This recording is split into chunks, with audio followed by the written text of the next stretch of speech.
Nom nom nom nom nom nom nom. Oh le petit chaton. Nom nom nom nom nom nom.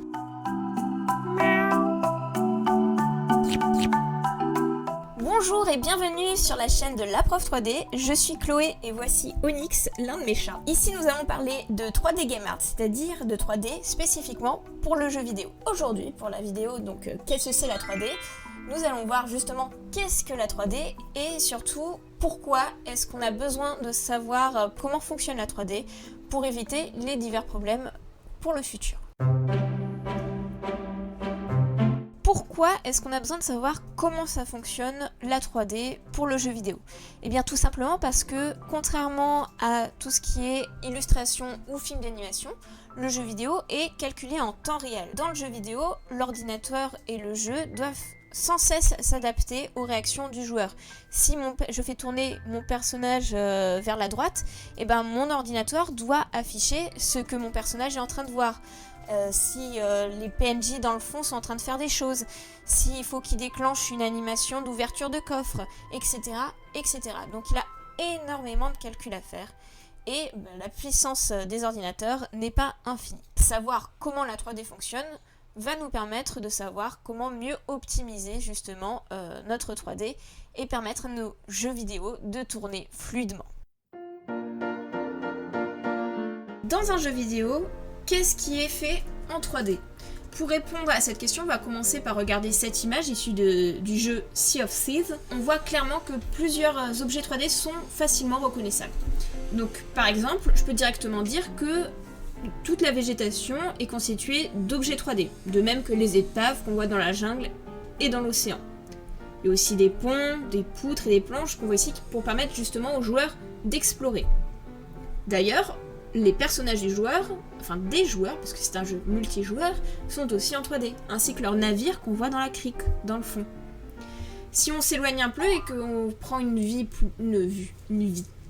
plus d'ensemble, on peut aussi voir que l'île elle-même est en 3D. Donc elle est constituée de plusieurs éléments, des rochers et des falaises, qui sont amalgamés comme des Lego en fait, comme un château de Lego.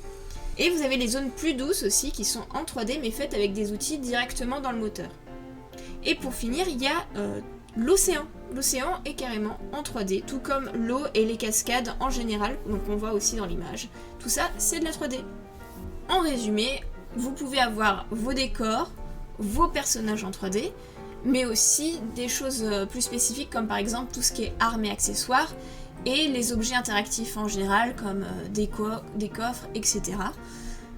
Mais vous pouvez aussi avoir des choses pas forcément aussi évidentes comme des effets spéciaux, par exemple quand votre personnage explose un énorme rocher et que ça se divise en plein de petits rochers, et bien cet effet spécial c'est fait en 3D.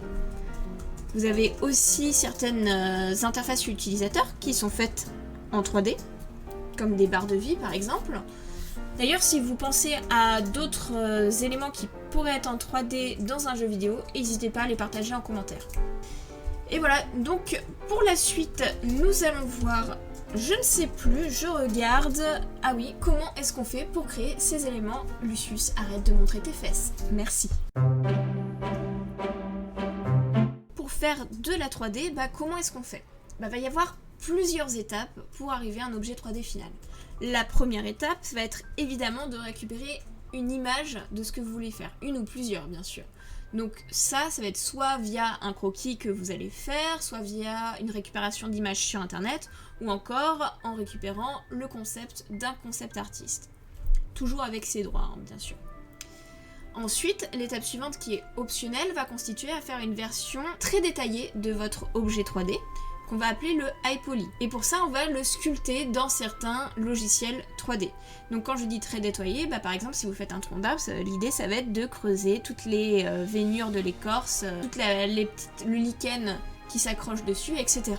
Ensuite vient l'étape qui nous intéresse, la troisième, la modélisation du low poly. Donc low poly en confrontation avec high poly. Le low poly va être une modélisation optimisé de votre objet 3D, c'est-à-dire qu'il va être réfléchi pour le jeu vidéo suite à plein de règles qu'on pourra voir dans une autre vidéo, des règles d'optimisation, pour justement permettre à l'ordinateur de calculer plus facilement et efficacement votre objet 3D. L'étape suivante, la quatrième, ça va être l'étape des UV. Pour pouvoir donner des couleurs et des matières à votre objet, qui pour l'instant est complètement neutre, un petit peu comme une sculpture de terre glaise qui a pour l'instant l'apparence et la couleur de la glaise, il va falloir faire une version aplatie en 2D de votre objet 3D. Un peu comme une map monde, ou alors comme un patron de couture. Une fois qu'on a fait cette étape, on passe à l'étape des textures. Donc c'est à cette étape justement qu'on va venir ajouter tout ce qui est la couleur et les matières, un petit peu comme du coloriage sur ces fameux patrons de couture qu'on a fait, les UV. Ensuite viennent d'autres étapes dont on ne va pas parler aujourd'hui et qui sont un peu plus complexes, mais il y aura des vidéos dessus, comme les LOD, les collisions, ou toutes les étapes pour l'animation, comme la création d'un squelette ou l'animation tout simplement, effectivement. La dernière étape va consister à intégrer votre objet 3D dans le moteur 3D. Alors le moteur 3D, qu'est-ce que c'est ? C'est un logiciel. Un logiciel qui permet de récupérer le travail de toutes les personnes qui travaillent sur le jeu vidéo.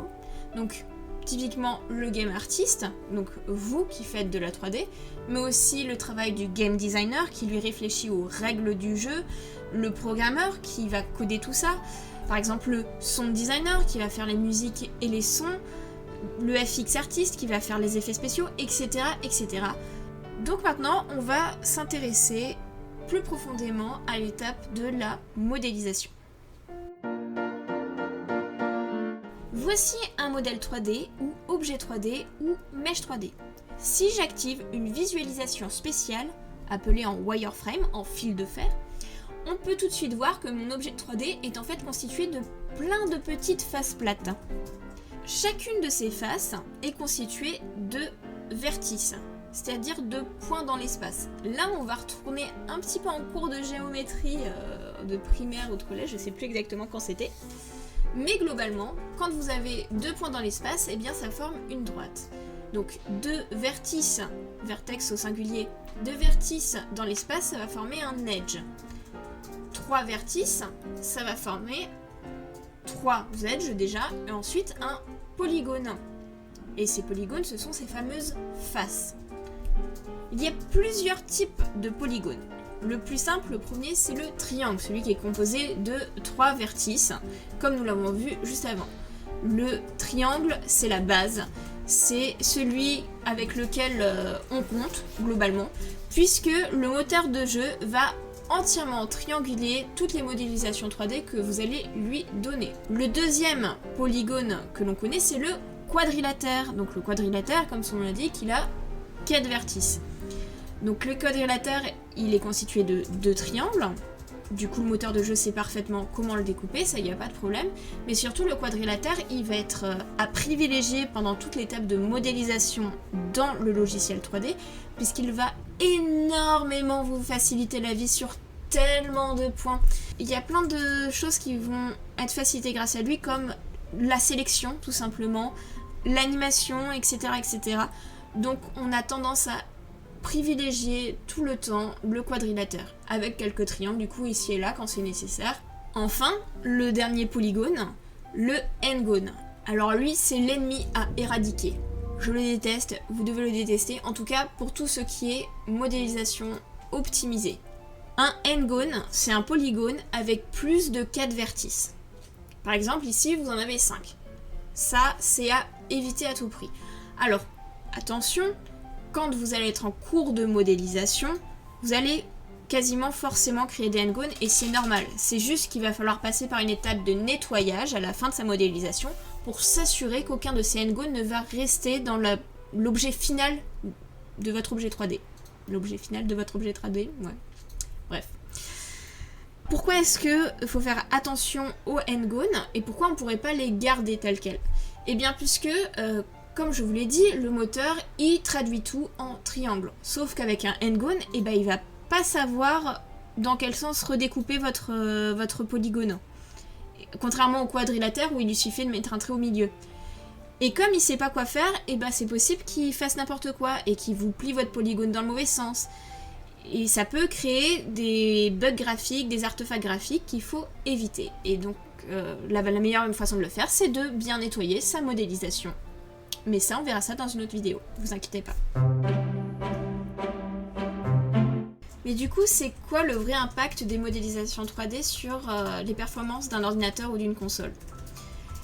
Eh bien, il faut savoir que dans le moteur de jeu, tout ce qui arrive chez lui, ce sont uniquement les vertices. Toutes les informations d'edge, de polygones, de triangles, etc.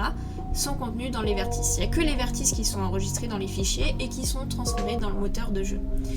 Et ces vertices vont avoir toutes les informations, de par exemple leur positionnement dans l'espace, est-ce que justement ils ont un edge ou un polygone relié à eux, etc. etc. Donc c'est le nombre de vertices qui est important. On compte en nombre de triangles souvent pour avoir un résultat plus visuel, mais ce sont vraiment les vertices qui sont importants. Donc c'est ce nombre qu'il faut réguler pour bien s'adapter. Aujourd'hui, il faut savoir que les ordinateurs sont capables de faire tourner des modélisations avec énormément de vertices. Par contre, il faut éviter de mettre des triangles et des vertices inutiles, donc en trop, avoir par exemple une sphère trop poussée à un endroit que le joueur ne verra pas, puisque à ce moment-là, c'est utiliser des ressources pour rien. On peut optimiser notre modélisation justement pour gagner des ressources pour des choses plus importantes que le joueur verra mieux à d'autres endroits. Par exemple, sur cette image où la caméra ne va pas bouger. Donc ce qu'on voit, ça va être ça. On verra pas plus près, on verra pas plus loin. On voit tout de suite que le livre, il a l'air pas mal. Les deux sphères sur la table aussi, elles sont bien sphériques, elles sont magnifiques, très bien. Le pied de la table, ça peut aller. Par contre, le plateau est extrêmement facetté. Et ça, on aimerait éviter. Alors maintenant, je vais vous montrer la version avec le wireframe de cette modélisation. Et là, on constate deux choses. Donc effectivement, le plateau, il pourrait mériter beaucoup plus d'amour, avoir beaucoup plus de polygones, pour être beaucoup plus smooth, beaucoup plus arrondi. Par contre, les deux sphères qui étaient sur la table, on voit que malgré le fait qu'elle ressemblait exactement à la même chose dans la version d'avant, il y en a une qui a beaucoup moins de polygones que l'autre. Du coup, ce qu'on peut faire, c'est supprimer celle qui a beaucoup de polygones et juste récupérer la même sphère, la dupliquer et hop, on a deux sphères qui ont beaucoup moins de polygones et on a gagné énormément de ressources. Donc quand on peut optimiser, on le fait. C'est tout pour cette vidéo sur qu'est-ce que c'est la 3D. J'espère que je vous en ai pas mis trop plein la figure avec toute cette montagne d'informations, mais la prochaine fois ça va être une vidéo de pratique. On va voir les bases de la modélisation dans 3ds Max en modélisant un livre de magie. J'espère que vous serez là. En attendant, je vous souhaite une bonne journée, une bonne soirée ou une bonne nuit, même s'il faut dormir quand même. Et je vous dis à la prochaine. Au revoir. Bonjour. Si j'active une visualisation, c'est la même chose pour une sphère. Oh, je sais pas parler. Qui va être l'étape du sculpte. On dit bonjour à Onyx. Bonjour Onyx. Est-ce que tu pourrais partir s'il te plaît? Donc va venir l'étape du high poly, c'est-à-dire